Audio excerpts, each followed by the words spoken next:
Glucophage, metformin, may not be enough when blood sugar stays above your target despite a reliable routine. That does not automatically mean insulin, and it does not mean you failed.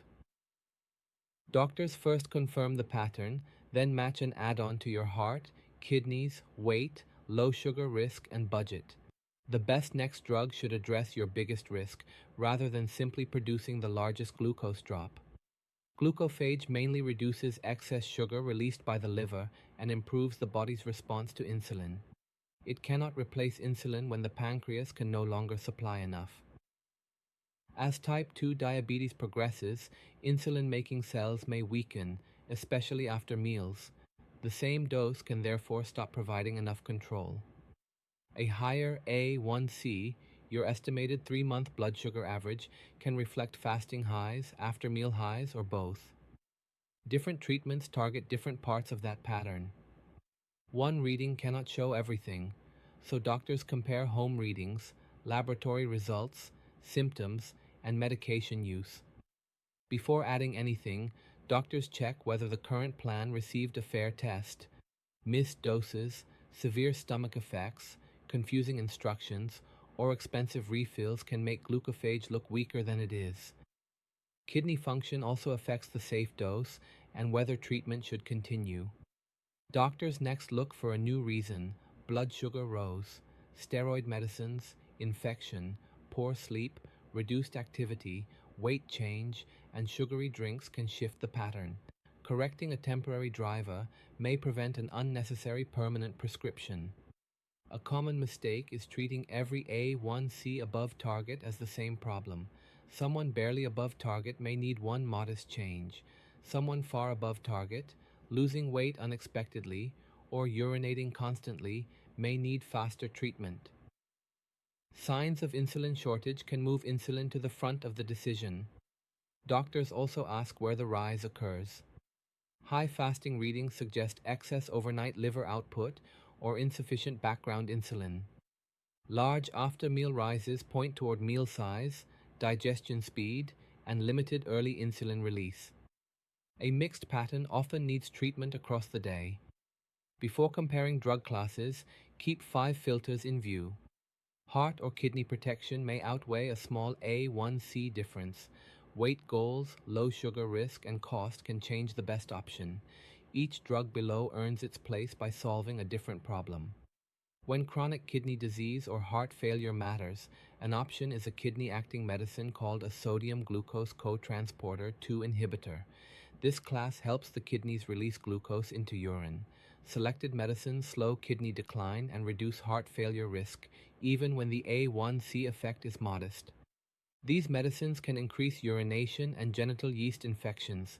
Dehydration becomes more likely during vomiting, diarrhea, heavy sweating, or poor fluid intake.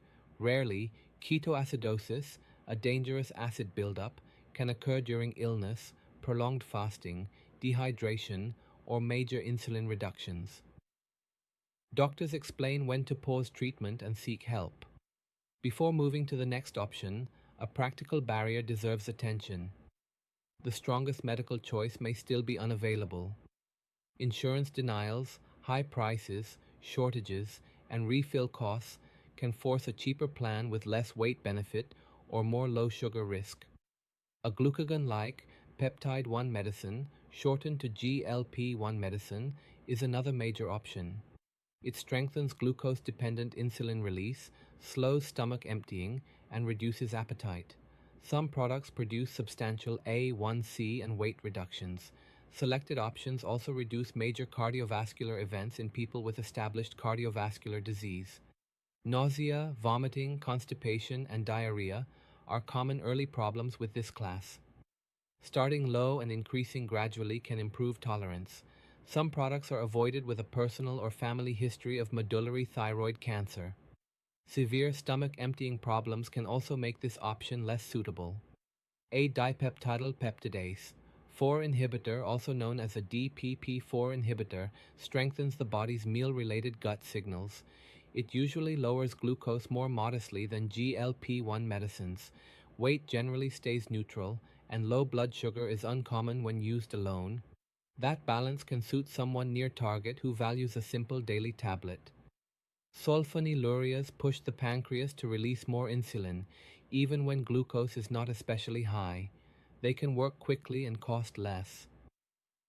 However, low blood sugar and weight gain reduce that practical advantage. Meal timing becomes important when this class is used. That trade-off looks different in two people. A worker with unpredictable meals may struggle with sudden lows. An older adult living alone may face greater danger from confusion or a fall. The same A1C improvement can carry very different real-world risk. Actos, pioglitazone, makes the body more responsive to insulin and lowers A1C without causing low sugar by itself. It is inexpensive and taken once daily. However, fluid retention, weight gain, fractures, and worsening heart failure can limit its use. What actually matters before deciding on insulin is the first risk requiring action. Heart failure or chronic kidney disease may favor the kidney-acting medicine.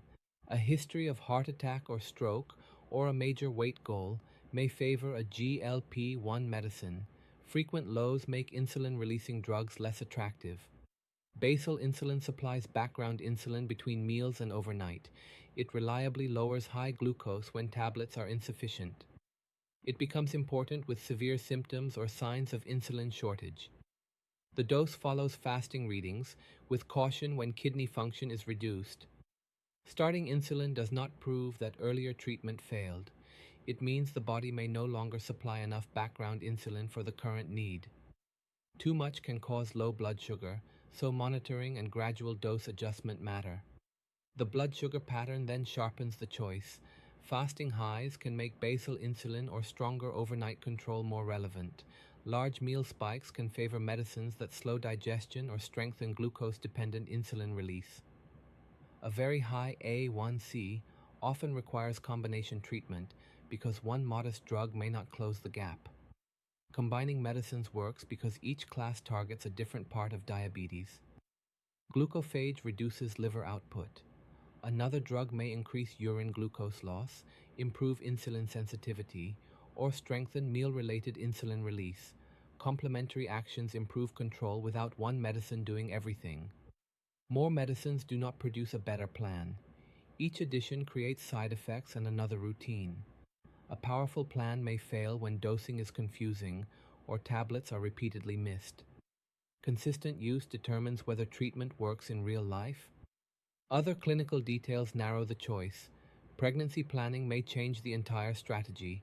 A history of pancreatitis or severe stomach emptying problems may make a GLP-1 medicine less suitable.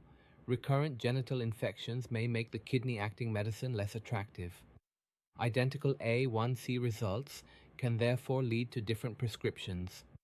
Follow-up turns a prescription into a decision process.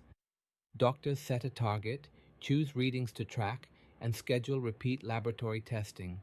They also define which side effects require a call. Without that plan, poor response may remain hidden for months.